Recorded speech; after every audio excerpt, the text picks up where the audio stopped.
Welcome to టీవీ20 news బులెటిన్ల ముందుగా headlines.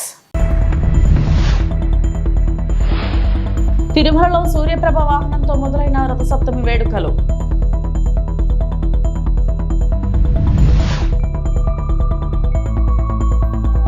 YCP నాయకులు చేపట్టే ఫీజు పోరు కార్యక్రమంపై స్పందించిన నంద్యాల ఎమ్మెల్యే భూమా అఖిలప్రియ.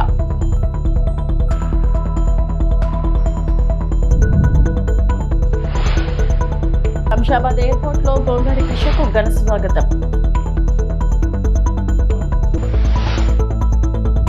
వైసీపీ నాయకులు ఈ నెల 5వ తేదీన చేసే ఫీజు పోరు కార్యక్రమంపై ఆళ్లగడ్డ ఎమ్మెల్యే భూమా అఖిలప్రియ స్పందించారు.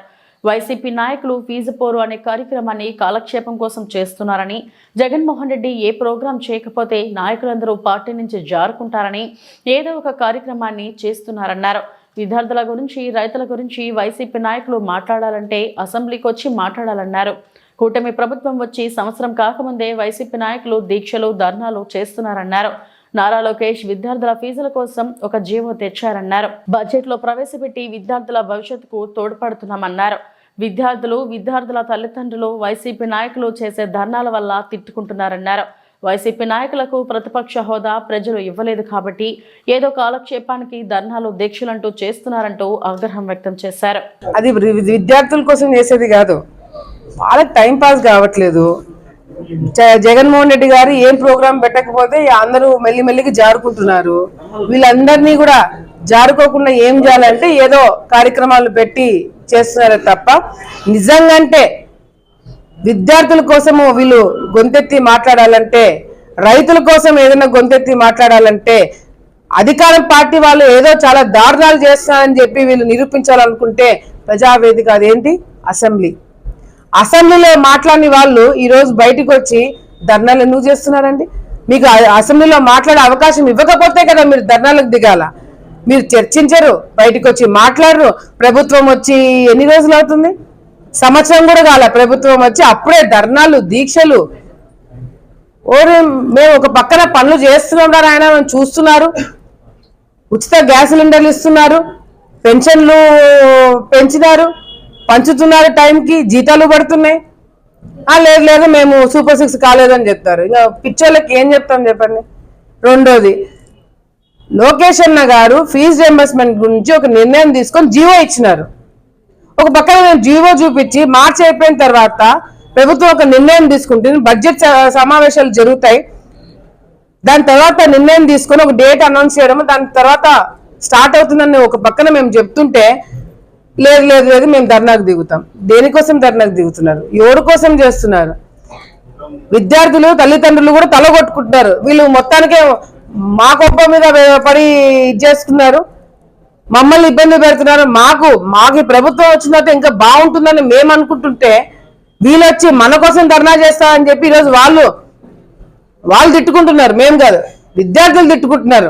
అరే బాబు మీరు నోరు మూసుకొని ఇళ్లలో కూర్చోండి బాబు, మాకు ప్రభుత్వం తరపు నుంచి రావాల్సినవి వస్తాయి అనే నమ్మకం ఈరోజు మాకు ఉందని చెప్పి వాళ్ళు ముత్తుకుని ఉంటే వీళ్ళు ధర్నాలు చేస్తారంట. అదే చెప్తున్నా కదా, ఏం పని పాట లేదు. ప్రతిపక్ష హోదా కూడా ప్రజలు ఇవ్వలేదు కాబట్టి టైం పాస్ కి ఏదో పనులు చేస్తారు తప్ప విద్యార్థుల కోసం చేసే కార్యక్రమం కాదు ఇది. మహిళల అండర్-19 ప్రపంచ కప్, ఉమెన్స్ అండర్-19 T20 WCలో అత్యద్భుత ప్రతిభ కనపరిచి పట్ల ప్లేయర్ ఆఫ్ ది టోర్నమెంట్ సాధించిన గొంగడి త్రిష ఆనందం వ్యక్తం చేశారు. మలేషియా నుంచి బెంగళూరు మీదుగా గొంగడి త్రిష ధృతి కేసరి హైదరాబాద్ చేరుకున్నారు. వీరికి హెచ్సిఏ అధ్యక్షుడు జగన్మోహన్ రావు ఘన స్వాగతం పలికారు. ఆడాను కానీ లాస్ట్ 3 రన్స్ ఉన్నప్పుడు అవుట్ అయ్యాను ఫైనల్స్లో. ఈసారి వాట్ ఎవర్ ఐ గాట్, నేను నా బెస్ట్ ఇవ్వాలనుకున్నా, ఇచ్చాను. ప్లస్ ఆ ఫైనల్ రన్ కూడా కొట్టి రావాలనుకున్నా, సో నాట్ అవుట్ వచ్చా. మితాలీది ఆఫ్ కోర్స్, బికాజ్ ఆమెను చూస్తూ పెరిగాము, సో యా ఎప్పుడు ఆమె ఉంటుంది. నేను క్రికెట్ స్టార్ట్ చేసిందే నాన్న వల్ల, అమ్మ నాన్న వల్ల. వాళ్ళు లేకపోతే నేను ఇక్కడ ఉండేదాన్ని కాదు. ఆయన చూపించిన డెడికేషన్ కానీ, ఆయన చూపించిన ఏదన్నా ఆయన వల్లే ఇక్కడ ఉన్నాను. సో ఆల్ క్రెడిట్స్ వాళ్ళిద్దరికే వెళ్తాయి. అమ్మ చాలా హ్యాపీగా ఉన్నానండి, బికాజ్ లైక్ నేను ముందు చెప్పినట్టు లాస్ట్ టైం అంతా అంటే ఆపర్చునిటీస్ రాలేదు. ఈసారి వచ్చినప్పుడు చాలా నా బెస్ట్ ఇచ్చి ప్లేయర్ ఆఫ్ ద టోర్నమెంట్ అవ్వటం ఇంకా స్పెషల్గా ఫీల్ అయింది. అమ్మాయిలు కూడా స్పోర్ట్ని ఒక కెరియర్ లాగా చూస్ చేసుకోవచ్చు. ఇట్స్ జస్ట్ నాట్ స్పోర్ట్ అన్నట్టు. ఇందులో కూడా మంచి కెరియర్ ఉంది, అమ్మాయిల్ని పంపొచ్చు. అంటే వెదర్ కండిషన్స్ అక్కడ అంటే మేము ఫస్ట్ నుంచి ఆల్మోస్ట్ 1 year నుంచి మేము ప్రాక్టీస్ చేస్తున్నామండి కలిసి. సో మా కోచెస్ మాకు ముందే చెప్పారు, ఇట్లాంటి వికెట్స్ ఉంటాయి, ఇట్లాంటి పిక్చర్స్ మేము ఆడతాము అని. సో దాని బేస్ పైన మేము ప్రాక్టీస్ కూడా చేసాము. సో మాకు దానివల్ల చాలా ఈజీ అయింది మాకు. తిరుపతిలో రౌడీయిజాన్ని వైఎస్ఆర్ కాంగ్రెస్ పార్టీ పాలనలో పెంచి పోషించింది కరుణాకర్ రెడ్డేనని ఎమ్మెల్యే ఆరణి శ్రీనివాసులు విమర్శించారు. కరుణాకర్ రెడ్డి నియంతృత్వ పోకడలను భరించలేకనే వైసీపీని కార్పొరేటర్లు వేడుతున్నారని ఆయన చెప్పారు. తన నివాసంలో మీడియాతో ఎమ్మెల్యే ఆరణి శ్రీనివాసులు మాట్లాడారు. డిప్యూటీ మేయర్ ఎన్నికల్లో ఎన్డీఏ కూటమికి మెజారిటీ లేదని ఆరోపిస్తున్న కరుణాకర్ రెడ్డి తన పార్టీకి మెజారిటీ ఉంటే ఎందుకు ఓటింగ్కు కౌన్సిలర్లను పంపలేదని ఆయన ప్రశ్నించారు. కౌన్సిల్ సమావేశంకు వెళ్తున్న తమను ఎస్వి యూనివర్సిటీ సమీపంలో అడ్డుకొని దౌర్జన్యానికి వైసీపీ నాయకులు దిగారని ఆయన ఆరోపించారు. వైసీపీ నాయకులు దౌర్జన్యం చేసి ఎన్డీఏ కూటమి నాయకులు దౌర్జన్యం చేశారని, కరుణాకర్ రెడ్డి అసత్య ఆరోపణలు చేస్తున్నారని ఆయన విమర్శించారు. ప్రభుత్వ భూముల్లో అనుమతులు లేకుండా నిర్మించిన భవనాలపై మున్సిపల్ అధికారులు చర్యలు తీసుకున్నారనే కానీ నాయకులు కాదన్న వాస్తవాన్ని కరుణాకర్ రెడ్డి గుర్తుపెట్టుకోవాలని ఆయన సూచించారు.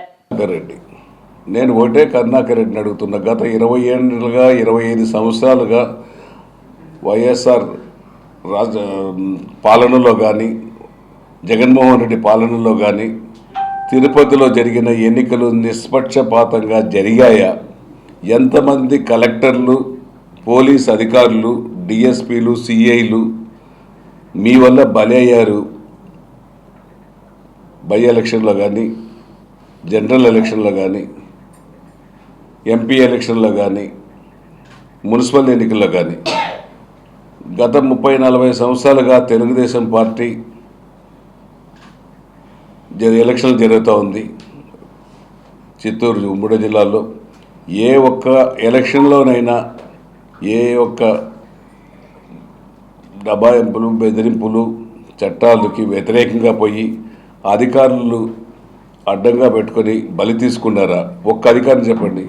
మీ పాలనలో గిరీష్ కలెక్టర్ గారు సస్పెండ్ కావడం లేదా? సిఐలు సస్పెండ్ కావడం లేదా? డిఎస్పీలు సస్పెండ్ కాలేదా? ఇప్పటికి కూడా మీ జరిగిన ఎలక్షన్లో ఎన్ని కేసులు ఉన్నాయో ఒక్కసారి గుర్తు చేసుకోవాల్సిన బాధ్యత కరుణాకర్ రెడ్డి అనేసి కూడా నేను ఈరోజు తెలియజేస్తున్నాను. చెప్పిందే మీరు చెప్పుకొని తిరుపతి ప్రజలను మోసం చేస్తున్నారు. ఖచ్చితంగా చెప్తున్నాం, తిరుపతి ప్రజలు మీ మాటలు, కరుణాకర్ రెడ్డి మాటలు నమ్మి ఇంకొకసారి ఎన్నికల్లో వైఎస్ఆర్సీపీ ఎన్నికలు కానీ ఏ ఎన్నికలు వచ్చినా కరుణాకర్ రెడ్డి వైఎస్ఆర్సీపీ ఎన్నికలు ఎవరు నిలిచినా గారని గెలుపు ఉండదు. తిరుపతి నియోజకవర్గ ప్రజలు చాలా తెలివైన వాళ్ళు, వాళ్ళకి అన్నీ తెలుసు. వాళ్ళు ఎలా చేయాలనేది కూడా, ఎవరికి ఓట్లు వేయాలని కూడా నిర్ణయాలు తీసుకున్నారు. అడ్డదిడ్డంగా గెలవాల్సిందే కానీ న్యాయంగా గెలుపు మీ వల్ల కాదనేసి కూడా తెలియజేస్తున్నాం. ఈరోజు ఇనాం భూములలో, డీకేటీ భూములలో, గవర్నమెంట్ భూములలో తిరుపతి నియోజకవర్గంలో ఎక్కడున్నాయో అవన్నిటినీ జల్లెడబట్టి గత ప్రభుత్వంలో నువ్వు నీ బినామీలకు, నీ కార్పొరేటర్లకు కొంతమంది. హైదరాబాద్లోని టీటీడీ ఆలయంలో రథసప్తమి వేడుకలు వైభవంగా జరిగాయి. రథసప్తమి సందర్భంగా హిమాయత్ నగర్ లిబర్టీలోని శ్రీ వెంకటేశ్వర స్వామి ఆలయాన్ని మంత్రి పొన్నం ప్రభాకర్ దర్శించుకున్నారు. అనంతరం స్వామివారి రథాన్ని భక్తులతో కలిసి మంత్రి పొన్నం ప్రభాకర్ లాగారు. ఉదయం 5:30 గంటలకు స్వామివారు సూర్యప్రభ వాహనంపై ఊరేగుతూ పడమర, ఉత్తర మాడవీధులు కలిసే ప్రాంతానికి చేరుకున్నారు. మలయప్ప స్వామివారిపై సూర్యకిరణాలు తాకిన తర్వాత అర్చకులు ప్రత్యేక హారతులు, నైవేద్యాలు సమర్పించి వాహన సేవలను ప్రారంభించారు.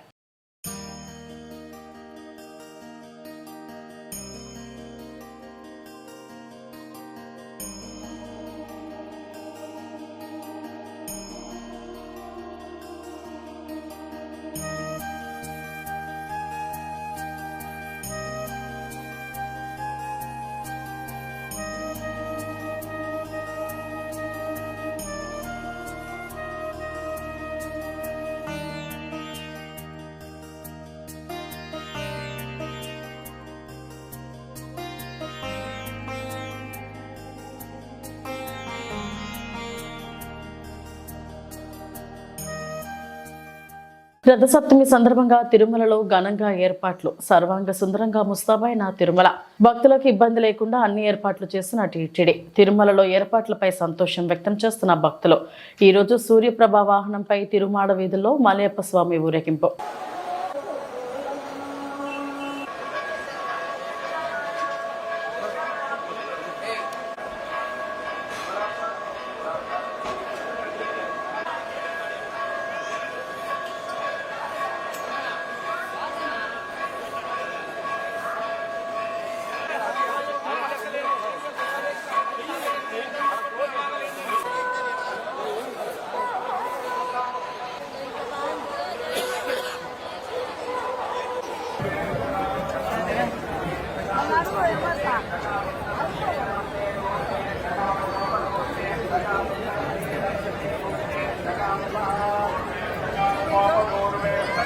మంచి అరేంజ్మెంట్ చేశారు, చాలా బాగుంటుంది.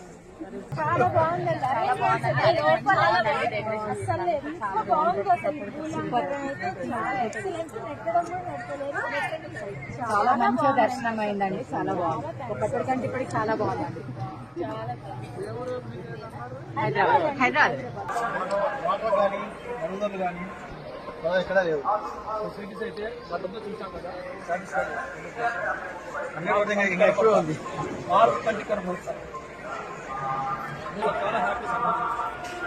ప్రముఖ పుణ్యక్షేత్రమైన శ్రీకాళహస్తీశ్వర స్వామివారి దేవస్థానం నందు రుద్ర పాదాల వద్ద ఉన్న చతుర్ముఖ సూర్య భగవాన్ ఆలయంలో రథసప్తమి సందర్భంగా శ్రీ చతుర్ముఖ సూర్య భగవాన్ స్వామివారికి పలు రకాల సుగంధ ద్రవ్యాలతో శ్రీ చతుర్ముఖ సూర్య భగవాన్ స్వామివారికి ప్రత్యేకంగా అభిషేకించి ధూపదీప నైవేద్యాలను సమర్పించారు.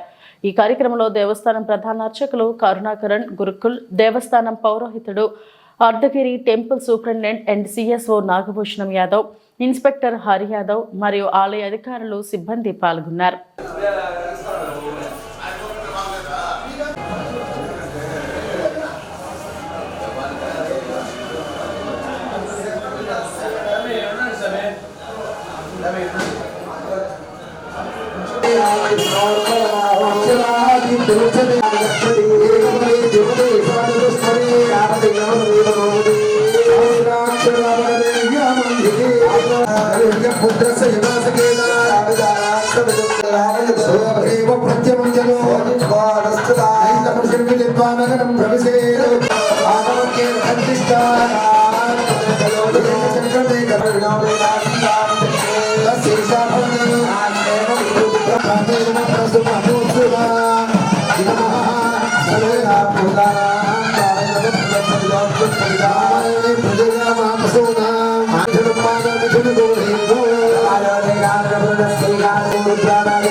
కుప్పంలో పట్టపగలే రెండిండ్లలో చోరీ. కుప్పం పోలీసులకు సవాల్ విసురుతున్న దొంగలు.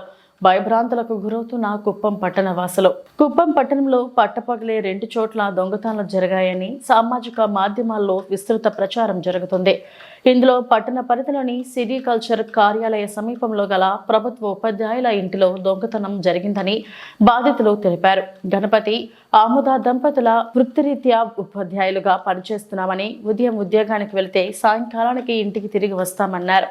ఈ మధ్య సమయంలో ఇంటిలో ఎవరూ లేకపోవడానికి అదునుగా తీసుకున్న దొంగలు సోమవారం తమ ఇంటి బీగాలు పగలగొట్టి దొంగతనానికి దిగినట్లు తెలిపారు.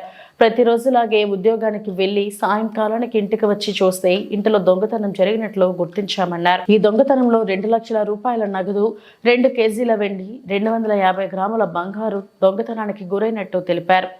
ఈ విషయమై పోలీసులకు ఫిర్యాదు చేశామన్నారు.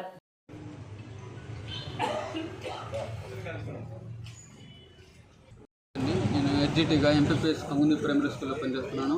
మా వైఫ్ గరిసబావిలో పనిచేస్తుంది. రోజు యావగా స్కూల్కి వెళ్ళడానికి 9 గంటలకు ఇంటి బీగాలు లాక్ చేసుకొని స్కూల్కి వెళ్ళిపోయాము.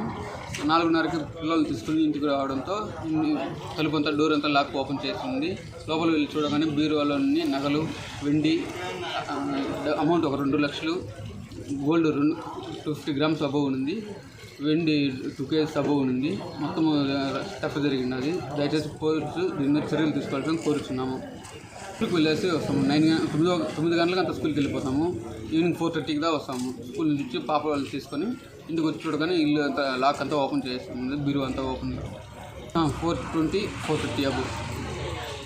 పోలీసులు తగిన చర్యలు తీసుకోవాల్సిన కోరుచున్నాము. దయచేసి నేను 9 సంవత్సరాలు కష్టపడినంత ఇంట్లో నుండి మొత్తం తీసుకెళ్ళిపోయినాను. పశ్చిమ గోదావరి జిల్లా నర్సాపురం మండలం మల్లవరం గ్రామంలో రావి వేప చెట్టులకు అంగరంగ వైభవంగా కళ్యాణం నిర్వహించారు. ఈ మహోత్సవాన్ని తిలకించేందుకు గ్రామస్తులు పెద్ద ఎత్తున తరలివచ్చారు. గ్రామంలో రావి చెట్టు సెంటర్ కు ఎంతో చరిత్ర ఉంది. 71వ సంవత్సరాలకు మల్లు కృష్ణ సెంటర్ రావి వేప చెట్టులను పాతారు. ఇవి మహావృక్షాలుగా ఎదిగిన గ్రామస్తులు కూర్చునేందుకు పెద్ద సెంటర్ అయింది. అయితే గత ఏడాది గాలివానలకు ఈ మహావృక్షం నేల కొరిగింది. అప్పటి నుంచి సెంటర్ బోసిపోవడంతో మల్లు కృష్ణ వారసులైన కొటికలపూడి విజయ, సుబ్బారావు, కొటికలపూడి రామకృష్ణరావులు కుమారులు తిరిగి సెంటర్ కు పూర్వ వైభవం తేవాలని నిర్ణయించారు. చెట్లు కూలిన చోటే రావి వేప చెట్టును నాటి ఊరంతా అన్న సమారాధన నిర్వహించారు.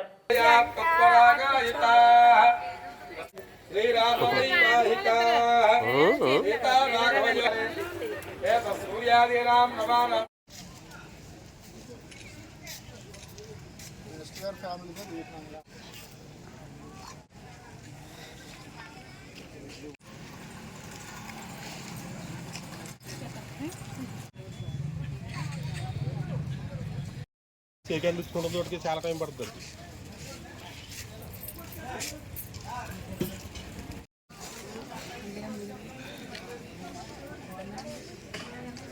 నిర్మించడం జరిగింది.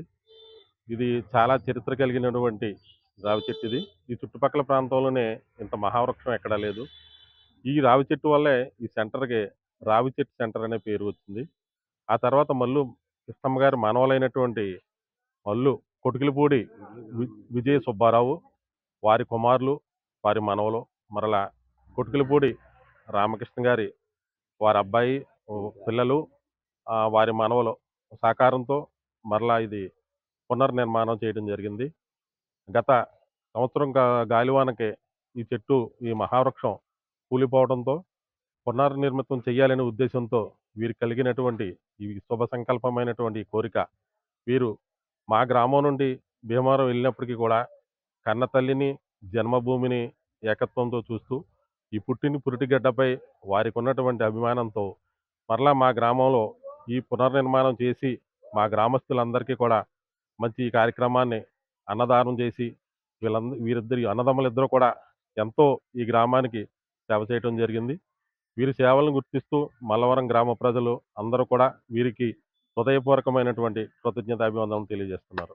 పెందుర్తి ఏరియా గిరిజన ఉద్యోగుల సంక్షేమ సంఘం నూతన కమిటీ ఎన్నికలు ఏకగ్రీవంగా అఖిల భారత గిరిజన ఉద్యోగుల సంక్షేమ సంఘం విశాఖపట్నం జిల్లా పెద్దలు మరియు పెందుర్తి ఏరియా గిరిజన ఉద్యోగుల సంఘం సభ్యుల సమక్షంలో నూతన పాలకవర్గం కమిటీని ఏకగ్రీవంగా ఎన్నుకొని ఈ రోజు నూతన కమిటీని పెందుర్తి ఏరియాలో ఉన్న గోపాలకృష్ణ కళ్యాణ మండపంలో ప్రమాణ స్వీకార కార్యక్రమం ఘనంగా జరిగింది. ఈ కార్యక్రమానికి అఖిల భారత గిరిజన ఉద్యోగుల సంక్షేమ సంఘములతో పాటుగా నగరంలో ఉన్న గిరిజన సంఘాల ప్రతినిధులు పాల్గొన్నారు. పెందుర్తి గిరిజన ఉద్యోగుల సంక్షేమ సంఘం నూతన అధ్యక్షులుగా రెండోసారి ఏకగ్రీవంగా ఎన్నికైన నెలకే చిట్టిబాబు పెందుర్తి ఏరియాలో సుమారుగా 500 మంది గిరిజన ఉద్యోగులు స్థిర నివాసులు ఏర్పాటు చేసుకుని ఉన్నారని, చాలా మంది ఏ సమస్య వచ్చినా ఎలా పరిష్కరించుకోవాలో తెలియక చాలా ఇబ్బందులు పడుతున్నారని, పెందుర్తి సంఘం ద్వారా కొంతమేరకు సభ్యులు ఎదుర్కొంటున్న సమస్యలు గతంలో పరిష్కరించామన్నారు. తమ కులస్తులు కుటుంబం సభ్యులు గిరిజన ప్రాంతం నుండి మైదాన ప్రాంతంకు వచ్చినప్పుడు సరైన భవనం లేక రోడ్లపైనే ఉంటున్నారని, వారి కోసం ఒక భవనం కట్టదలిచామని అన్నారు. తమకు గిరిజన భవన నిర్మాణం కోసం ప్రభుత్వం స్థలం కేటాయించాలని కోరారు.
ఈరోజు పెందుర్తి గిరిజన ఉద్యోగుల సంక్షేమ సంఘం ఆధ్వర్యంలో మరి సంఘం స్థాపించి 2021లో మేము సంఘాన్ని స్థాపించాం. పెందుర్తి ఏరియాలో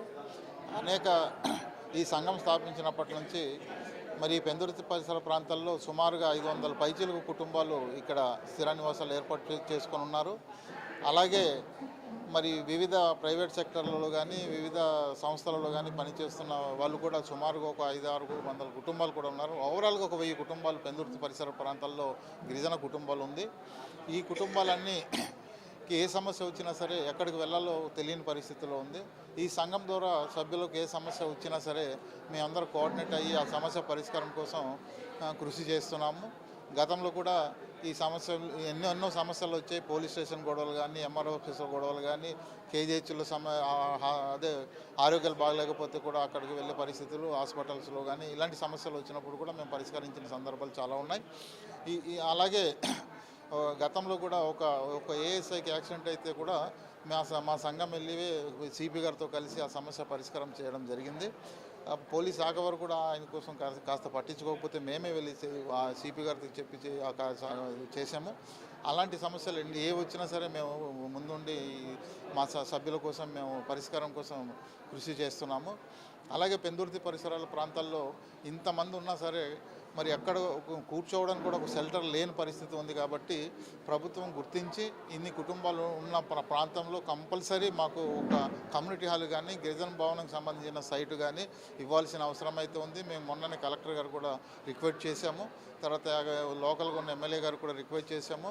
తర్వాత ఇవి ఇప్పటివరకు నా బులెటిన్ అప్డేట్స్. నమస్తే.